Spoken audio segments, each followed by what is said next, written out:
ਜਗਮੋਹਨ ਸਿੰਘ ਪੱਟੀ advocate YouTube channel ਅੱਜ ਤੁਹਾਡੇ ਵਾਸਤੇ ਇੱਕ ਤੁਹਾਨੂੰ ਕੁਦਰਤ ਦਾ ਆਲਮ ਔਰ ਜਿਹੜਾ ਆਲਮ ਹੈ ਕਿੰਨਾ ਤੇ ਕਿਸ ਤਰ੍ਹਾਂ ਸੋਹਣਾ ਤੇ ਸਾਫ਼ ਸੁਥਰਾ ਹੈ।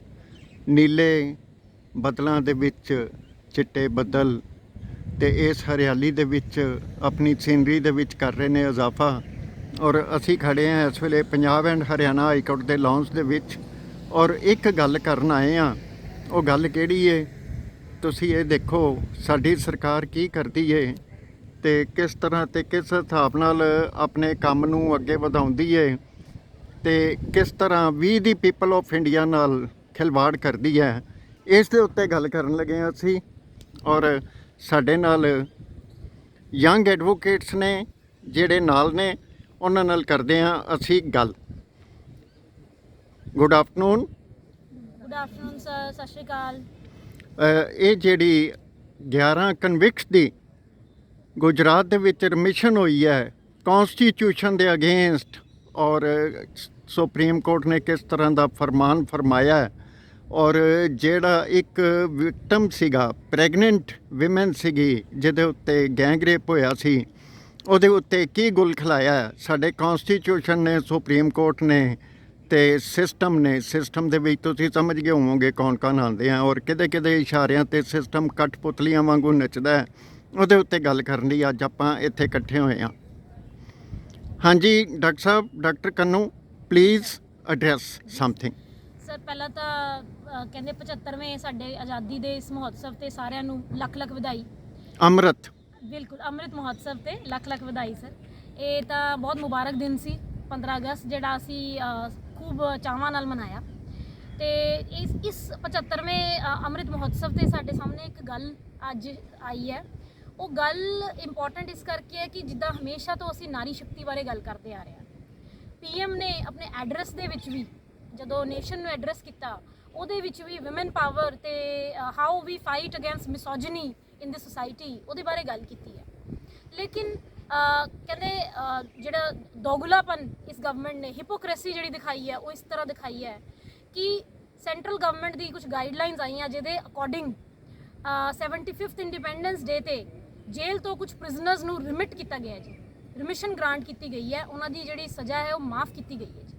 ਤੇ 11 ਕਨਵਿਕਟਸ ਇਹਨਾਂ ਚੋਂ ਜਿਹੜੇ ਕਿ ਕੱਲ ਪਰਸੋਂ ਰਿਹਾ ਹੋਏ ਹੈ, ਉਹ ਕਨਵਿਕਟਸ ਨੇ ਜੀ ਜਿਹੜੇ ਗੁਜਰਾਤ ਰॉयट्स 2002 ਦੇ ਵਿੱਚ ਜਿਨ੍ਹਾਂ ਨੇ ਗੈਂਗ ਰੇਪ ਕੀਤਾ ਇੱਕ ਲੇਡੀ ਨਾਲ, ਬਿਲਕੀਸ ਬਾਨੋ ਨਾਮ ਦੀ ਲੇਡੀ ਸੀ, ਪ੍ਰੈਗਨੈਂਟ ਵੂਮਨ ਜਿਹਦੇ ਨਾਲ ਰੇਪ ਹੋਇਆ, ਤੇ ਨਾਲ ਉਹਦੇ 7 ਫੈਮਿਲੀ ਮੈਂਬਰਸ ਦਾ ਕਤਲ ਹੋਇਆ ਜੀ। ਤੇ ਇਸ ਹੀਨੀਅਸ ਕ੍ਰਾਈਮ ਦੇ ਵਿੱਚ ਜੀ, ਸੰਗੀਨ ਕ੍ਰਾਈਮ ਦੇ ਵਿੱਚ, crime against woman along with hitting the religious sentiments of the society, ਜਿਹੜੇ ਗੁਜਰਾਤ ਰॉयट्स ਹੋਏ ਸੀ 2002 ਦੇ ਵਿੱਚ। at that time Narendra Modi was CM of that state। ਸੋ ਇਹ ਦਰਸਾਉਂਦਾ ਹੈ ਜੀ ਕਿ ਇਹ ਜਿਹੜਾ ਡਿਸੀਜਨ ਸੈਂਟਰਲ ਗਵਰਨਮੈਂਟ ਨੇ ਲਿੱਤਾ ਹੈ, that is totally hypocritic। ਇਹ ਉਹਨਾਂ ਦੀ ਜਿਹੜਾ PM ਐਡਰੈਸ ਹੈ ਉਸ ਤੋਂ ਬਿਲਕੁਲ ਓਪੋਜ਼ਿਟ ਜਾ ਰਿਹਾ ਹੈ। ਤੇ ਮੈਂ ਕਿਉਂਕਿ ਹਮੇਸ਼ਾ ਹੀ ਔਰਤਾਂ ਦੇ ਰਿਲੇਟਡ ਟੌਪਿਕਸ ਤੇ ਗੱਲ ਕਰਦੀ ਹਾਂ, ਤੇ ਮੈਨੂੰ ਲੱਗਿਆ ਕਿ ਅੱਜ ਆਜ਼ਾਦੀ ਦੇ ਇਸ ਮੌਕੇ ਤੇ ਗੱਲ ਬਹੁਤ ਜ਼ਰੂਰੀ ਹੋ ਗਈ ਹੈ ਕਿ ਕਿਵੇਂ ਜਿਹੜਾ ਹੈ ਸਾਡੇ ਸਮਾਜ ਦੇ ਵਿੱਚ ਵੀ ਦ ਪੀਪਲ ਨੂੰ ਪਾਗਲ ਬਣਾਇਆ ਜਾ ਰਿਹਾ ਹੈ, ਕਿ ਕਿਵੇਂ ਜਿਹੜਾ ਹੈ ਖੇਡਿਆ ਜਾ ਰਿਹਾ ਹੈ ਕਨਸਟੀਟਿਊਸ਼ਨ ਨਾਲ, ਸੰਵਿਧਾਨ ਦੇ ਜਿਹੜੇ ਪ੍ਰੋਵੀਜ਼ਨਸ ਹੈ ਉਹਨਾਂ ਨਾਲ ਖੇਡਿਆ ਜਾ ਰਿਹਾ। CRPC ਦੇ ਜਿਹੜੇ ਪ੍ਰੋਵੀਜ਼ਨਸ ਹੈ ਰਿਗਾਰਡਿੰਗ ਰਿਮਿਸ਼ਨ, ਉਹਨਾਂ ਨੂੰ ਬਿਨਾਂ ਕੰਸੀਡਰ ਕੀਤੇ, going against the constitution, going against CRPC, going against the government policy of 1992, which clearly excludes rapists, human traffickers and drug peddlers। ਇਹਨਾਂ ਨੂੰ ਕਦੀ ਵੀ ਜਿਹੜਾ ਹੈ ਰਿਮਿਸ਼ਨ ਗ੍ਰਾਂਟ ਨਹੀਂ ਕੀਤੀ ਜਾਣੀ ਚਾਹੀਦੀ as per Gujarat policy 1992। But again keeping in mind a notification which came from Ministry of Home Affairs on 75th Independence Day, they were released from jail. After 14 years of their sentence, they were released from jail। ਉਹ ਲੋਕ ਜਿਨ੍ਹਾਂ ਨੂੰ ਇਹ conviction ਹੋਇਆ ਸੀ for life imprisonment, that during natural life ਜਿਹੜਾ ਹੈ ਉਹਨਾਂ ਨੂੰ ਜੇਲ੍ਹ ਦੇ ਵਿੱਚ ਰਹਿਣਾ ਹੈ, ਉਹਨਾਂ ਨੇ ਉਹਨੂੰ ਬਾਈਪਾਸ ਕਰਦੇ ਹੋਏ, ਰੂਲਸ ਨੂੰ ਬਾਈਪਾਸ ਕਰਦੇ ਹੋਏ ਜੀ, ਸਾਰੇ ਸੈਂਟਰਲ ਗਵਰਨਮੈਂਟ ਦੇ notification, even the supreme court guidelines ਵਿਚ says that you have to consult the centre, and when they say consultation with central government, it means concurrence। So way back in 2015 it was decided that you have to consult, you have to concur with the central government before taking decision regarding any sentence which you want to remit. So ਇਹ ਜਿਹੜੇ ਸਾਰੇ policy decisions ਹੈ beyond the pardoning power given to president and governor, they have to be taken very seriously. ਇਹ ਕੁਝ ਐਸੇ intense matters ਹੈ ਜਿਨ੍ਹਾਂ ਨੂੰ ਤੁਸੀਂ ਰੈਂਡਮਲੀ ਨਹੀਂ ਕਰ ਸਕਦੇ. It has to be done in rarest of rare cases and in heinous crimes in the looking at the gravity of the offence this gang rape ਜਿਹੜਾ ਹੈ ਇੰਨਾ ਵੱਡਾ 2013 ਦੀ ਅਮੈਂਡਮੈਂਟ ਦੇਖੋ ਇਹਦੇ 'ਚ ਹੋਈ ਹੈ, ਕਿੱਦਾਂ ਅਸੀਂ ਇਹਨੂੰ ਇਹਦੀ ਪਨਿਸ਼ਮੈਂਟ ਇੰਕਰੀਜ਼ ਕੀਤੀ ਹੈ ਤੇ ਕਿੱਦਾਂ ਇਹ ਇਸ਼ੂ ਜਿਹੜਾ ਇੰਨਾ ਇੰਪੋਰਟੈਂਟ ਬਣਿਆ ਹੈ ਆਫਟਰ 2013 ਨਿਰਭਇਆ ਕੇਸ, ਉਹਨਾਂ ਸਭ ਗਾਈਡਲਾਈਨਸ ਨੂੰ ਬਾਈਪਾਸ ਕਰਦੇ ਹੋਏ ਕਿਤੇ ਰੈਟਰੋਸਪੈਕਟਿਵ ਇਫੈਕਟ ਦਿੰਦੇ ਹੋਏ 1992 ਦੀ ਪਾਲਿਸੀ ਨੂੰ ਫੋਲੋ ਕਰਦੇ ਹੋ, they have given a new issued a new notification on 75th Independence Day. This is so shocking, this is so unfortunate and I strongly condemn this act of central government ਕਿ ਕਿੱਦਾਂ ਜਿਹੜਾ ਹੈ ਸਾਡਾ ladies ਦਾ ਜਿਹੜਾ ਮਜ਼ਾਕ ਬਣਾਇਆ ਜਾ ਰਿਹਾ ਜੀ. ਕਿੱਦਾਂ ਇਹਨਾਂ ਨੂੰ ਇਹ ਨਹੀਂ ਲੱਗਦਾ ਕਿ ਵੂਮਨ ਪਾਵਰ ਬਾਰੇ ਗੱਲ ਕਰਕੇ ਵੂਮਨ ਮਿਸੋਜਨੀ ਦੇ ਅਗੇਂਸਟ ਜਿਹੜਾ ਮਿਸੋਜਨੀ ਇਨ ਸੋਸਾਇਟੀ ਹੈ ਉਹਦੇ ਅਗੇਂਸਟ ਗੱਲ ਕਰਕੇ ਤੁਸੀਂ ਐਡਰੈਸ ਦੇ ਵਿੱਚ ਉਹਦਾ ਮਜ਼ਾਕ ਓਪੋਜ਼ਿਟ ਕੰਮ ਕਰਕੇ ਉਹਦਾ ਮਜ਼ਾਕ ਬਣਾਇਆ ਜਾਏਗਾ ਜੀ. ਸੋ ਇਹਦੇ ਬਾਰੇ ਜਿਹੜਾ ਹੈ ਸਰ ਅਸੀਂ ਡਿਸਕਸ਼ਨ ਕਰਨਾ ਚਾਹ ਰਹੇ ਸੀ ਤੇ ਕੁਝ ਮੇਰੇ ਮੈਂਬਰਸ ਨੇ ਟੀਮ ਦੇ ਮੇਰੇ ਆਫਿਸ ਦੇ ਇਹ ਵੀ ਕੁਝ ਦੱਸਣਾ ਚਾਹਣਗੇ ਕਿ ਕਿੱਦਾਂ ਸਾਨੂੰ ਲੇਡੀਜ਼ ਲਈ ਕੁਝ ਕਰਨਾ ਚਾਹੀਦਾ. ਪਹਿਲੇ ਅਸੀਂ ਟੀਮ ਦੇ ਮੈਂਬਰਾਂ ਕੋਲ ਜਾਈਏ. 11 ਜਿਹੜੇ ਨੇ ਵਿਮਨ ਮਿਨਿਸਟਰ ਨੇ ਮੋਦੀ ਗਵਰਨਮੈਂਟ ਵਿੱਚ, ਕਿਸੇ ਦਾ ਵੀ ਮੂੰਹ ਜਿਹੜਾ ਇਸ ਗੱਲ ਦੇ ਉੱਤੇ ਨਹੀਂ ਖੁੱਲਿਆ ਕਿ ਇਹ ਠੀਕ ਹੋਇਆ ਜਾਂ ਗਲਤ ਹੋਇਆ. ਇਹਦੇ ਬਾਰੇ ਕੀ ਕਹੋਗੇ? ਇਹ ਕੈਸੀ ਵਿਮਨ ਐਮਪਾਵਰਮੈਂਟ ਹੈ? ਸਰ ਵਿਮਨ ਇੰਪਾਵਰਮੈਂਟ ਦੀ ਗੱਲ ਦੇਖੋ ਕੀਤੀ ਜਾਏ ਤਾਂ ਇੰਪਾਵਰਡ ਆਲਰੇਡੀ ਵਿਮਨ ਹੈਗੀ ਹੈ ਜੀ. ਮੈਂ ਕਦੀ ਨਹੀਂ ਕਹੂੰਗੀ that women is not empowered. We are already empowered. ਬੇਟੀ ਪੜ੍ਹਾਓ ਬੇਟੀ ਬਚਾਓ ਇੱਕ ਬਹੁਤ ਵਧੀਆ ਅਭਿਆਨ ਜਿਹੜਾ ਸਾਡੇ ਦੇਸ਼ 'ਚ ਹੈਗਾ, ਬਹੁਤ ਵਧੀਆ ਜੀ. ਪੜ੍ਹ ਲਿਖ ਕੇ ਸਾਰੀ ਲੇਡੀਜ਼ ਅੱਜ ਕੱਲ੍ਹ ਜਿਹੜਾ ਹੈ ਅੱਗੇ ਵੱਧ ਰਹੀਆਂ ਹੈ, ਉਹਨਾਂ ਕੋਲ ਸਾਰੀ ਪਾਵਰਸ ਹੈਗੀਆਂ, ਲੇਕਿਨ how to exercise that power, that is most important. Are you being able to exercise that power? Are you capable enough to know that you have this power and you can use it? That is important. ਲੇਕਿਨ ਇੱਥੇ woman empowerment ਤਦ ਆਉਂਦੀ ਹੈ ਜਦੋਂ men will give some way to women. ਉਹਨਾਂ ਨੂੰ ਥੋੜ੍ਹਾ ਜਿਹਾ ਇੱਕ ਰਸਤਾ ਦਿੱਤਾ ਜਾਏਗਾ ਕਿ it's okay to be part of patriarchal society. Man ਦੇ ਨਾਲ ਕੰਧਾ ਮਿਲਾ ਕੇ ਸ਼ੋਲਡਰ ਟੂ ਸ਼ੋਲਡਰ ਤੁਸੀਂ ਚੱਲਣਾ ਚਾਹੁੰਦੇ ਹੋ, ਮੋਸਟ ਵੈਲਕਮ, ਸਾਡੇ ਨਾਲ ਚੱਲੋ ਤੇ ਇਹ ਰਸਤਾ ਦਿਖਾਉਂਦੇ ਹੋਏ ਸਾਨੂੰ ਦੱਸਣ ਕਿ ਬਈ ਇਸ ਤਰ੍ਹਾਂ you can utilise your power. ਲੇਕਿਨ ਇੱਥੇ ਹੀ ਅਸੀਂ ਲੈਕ ਕਰ ਜਾਂਦੇ ਹਾਂ ਕਿ ਵਿਮਨ ਮਿਨਿਸਟਰਸ ਨੇ ਕੋਈ ਗੱਲ ਨਹੀਂ ਕੀਤੀ, ਵਿਮਨ ਮਿਨਿਸਟਰਸ ਨੇ ਆਪਣਾ ਕੋਈ ਇਨਪੁਟ ਨਹੀਂ ਦਿੱਤਾ. ਇਹ ਜਿਹੜਾ ਕਹਿੰਦੇ ਵਿਮਨ ਮਿਨਿਸਟਰੀ ਹੈਗੀ ਹੈ ਸਾਡੇ ਸਮ੍ਰਿਤੀ ਇਰਾਨੀ ਜੀ ਜਿਹੜੇ ਹੈਗੇ ਆ child women and child development ministry, ਉਹਨਾਂ ਕੋਲ ਹੈਗੀ ਆ, ਕਿ ਉਹਨਾਂ ਦਾ ਇਹਦੇ 'ਤੇ ਕੋਈ ਪ੍ਰਤੀਕਿਰਿਆ ਨਹੀਂ ਹੈ, ਕਿ ਉਹਨਾਂ ਦਾ ਕੋਈ ਬਿਆਨ ਨਹੀਂ ਹੈ ਇਹਦੇ 'ਤੇ. ਸੋ ਇਸ ਤਰ੍ਹਾਂ ਜਿਹੜੀਆਂ ਗੱਲਾਂ ਸਰ ਬੜਾ ਨਾ ਦਿਲ ਨੂੰ ਛੂਹ ਜਾਂਦੀਆਂ ਕਿ ਸਾਡੇ ਵਰਗੇ ਲਾਇਰਸ ਜਿਹੜੇ ਹੈ ਵਕੀਲ ਜਿਹੜੇ ਆ ਇਸ ਲੈਵਲ 'ਤੇ ਗੱਲ ਕਰ ਰਹੇ ਆ ਤੇ ਉਹ ਜਿਹੜੇ ਪਾਰਲੀਮੈਂਟ 'ਚ ਬੈਠੇ ਆ ਉਹਨਾਂ ਨੂੰ ਇਸ ਟੌਪਿਕ 'ਤੇ ਕੋਈ ਗੱਲ ਕਰਨ ਦਾ ਮੌਕਾ ਹੀ ਨਹੀਂ ਮਿਲਿਆ, ਕਿ ਉਹਨਾਂ ਨੇ ਕੋਈ ਇਨਪੁਟ ਨਹੀਂ ਦਿੱਤਾ, ਕਿ ਉਹਨਾਂ ਨੇ ਕੋਈ ਪ੍ਰਤੀਕਿਰਿਆ ਨਹੀਂ ਕੀਤੀ ਇਹਦੇ ਉੱਤੇ. ਓਪੋਜੀਸ਼ਨ ਜਿਹੜੀ ਬੈਠੀ ਹੈ sir, I am surprised why there is no statement from any other party. I also belong to some other party, but that does not mean ਕਿ ਭਈ ਤੁਸੀਂ ਜਿਹੜੇ ਪਾਰਲੀਮੈਂਟ 'ਚ ਬੈਠੇ ਹੋ you will not raise voice against that. ਇਹ ਤਾਂ ਬਹੁਤ ਇੰਪੋਰਟੈਂਟ ਮੁੱਦਾ ਹੈ ਜੀ, ਇਹਨੂੰ ਤਾਂ ਦੇਖੋ ਬਹੁਤ ਸੀਰੀਅਸਲੀ ਲੈਣਾ ਚਾਹੀਦਾ. ਇਹਦਾ ਤਾਂ ਸਾਰੇ ਜਿਹੜੇ ਹੈ ਜਿਹਦਾ ਇਹ ਜਿਹੜੀ ਐਕਚੁਅਲੀ ਰਿਮਿਸ਼ਨ ਹੋਈ ਹੈ ਜੀ, it is through writ petition. Radhe ਸ਼ਾਮ ਜਿਹੜੇ ਹੈ ਵਰਸਸ ਯੂਨੀਅਨ ਆਫ ਇੰਡੀਆ ਕਰਕੇ ਰਿਟ ਪਟੀਸ਼ਨ ਪਈ ਸੀ, ਜਿਹਦੇ ਥਰੂ ਜਿਹੜਾ ਹੈ ਰਿਮਿਸ਼ਨ ਇਹਨਾਂ ਨੂੰ ਗ੍ਰਾਂਟ ਕੀਤੀ ਗਈ ਹੈ ਜੀ. ਬਟ ਮੈਨੂੰ ਇਹ ਲੱਗਦਾ ਹੈ ਕਿ ਇਹ ਰਿਟ ਪਟੀਸ਼ਨ ਪਾਉਣ ਦਾ ਕਹਿੰਦੇ ਬੈਕਡੋਰ ਐਂਟਰੀ ਵਾਲੀ ਹਿਸਾਬ ਹੀ ਹੈ ਜੀ. ਇਹ ਆਪਣੇ ਹੀ ਬੰਦੇ ਇਹਨਾਂ ਨੇ ਰਿਟ ਪਵਾ ਕੇ ਜਿਹੜਾ ਹੈ ਉੱਧਰੋਂ ਨੋਟੀਫਿਕੇਸ਼ਨ ਕਢਾ ਕੇ ਤੇ ਆਪਣੇ ਬੰਦੇ ਜਿਹੜੇ ਕਢਾ ਲਏ ਗਏ ਆ. ਸੋ ਸਰਕਾਰ ਦਾ ਬਹੁਤ ਸੋਚਿਆ ਸਮਝੀ ਚਾਲ ਹੈ ਜੀ ਇਹ, ਠੀਕ ਹੈ, ਲੇਕਿਨ ਇਹਨੂੰ ਇਗਨੋਰ ਨਹੀਂ ਕੀਤਾ ਜਾ ਸਕਦਾ. ਤੇ ਸਰਕਾਰ ਨੂੰ ਲੱਗਦਾ ਪਤਾ ਹੀ ਨਹੀਂ ਚੱਲਣਾ, ਇੰਡੀਪੈਂਡੈਂਸ ਡੇ ਸੈਲੀਬ੍ਰੇਸ਼ਨਸ ਦੇ ਵਿੱਚ ਕਿਸੇ ਨੂੰ ਪਤਾ ਹੀ ਨਹੀਂ ਲੱਗੇਗਾ ਕਿ ਇਹ ਕੁਝ ਹੋਇਆ. ਤੇ ਵੈਸੇ ਵੀ ਗਵਰਨਮੈਂਟ ਜਿਹੜੀ ਹੈ, ਜਿਹੜੀ ਸਾਡੇ ਪਾਰਲੀਮੈਂਟ ਹੈ, they are trying to revise all the laws on gang rape.